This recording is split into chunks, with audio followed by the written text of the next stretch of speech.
අපි මේ වෙනකොටත් විශේෂ වැඩසටහන් කිහිපයක් ක්‍රියාත්මක කරමින් ඉන්නවා ලංකාවේ මලල ක්‍රීඩාව නගා සිටුවන්න විශේෂයෙන්ම මිෂන් ඔලිම්පික් 2028 වැඩසටහන සහ ක්‍රීඩා ශක්ති වැඩසටහන ඊට අමතරව තවත් අපි ඒ පුහුණුකරුවන්ට දීමනා ලබා දීමේ වැඩසටහනකුත් අපි ක්‍රියාත්මක කරනවා මම මේ අවස්ථාවේ ඇත්තටම මේ මොහොතේ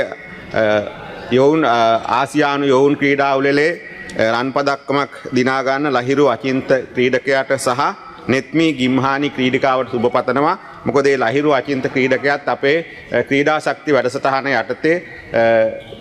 ක්‍රීඩා කරන ක්‍රීඩකයෙක් නිසා ඉතින් අපි විශාල වැඩ කොටසක් මලල ක්‍රීඩාව වෙනුවෙන් මේ වෙලාවේ කරමින් ඉන්නවා. ඒ ධෛර්යවන්තභාවය විහිං අපි දෙන ශක්තිය විසින් තමයි දැන් ක්‍රීඩකයෝ ඉදිරියට ඇවිල්ලා තියෙන්නේ අපේ රටේ ක්‍රීඩාව ඉස්සරහට ගෙනියන්න පුළුවන් විදියට.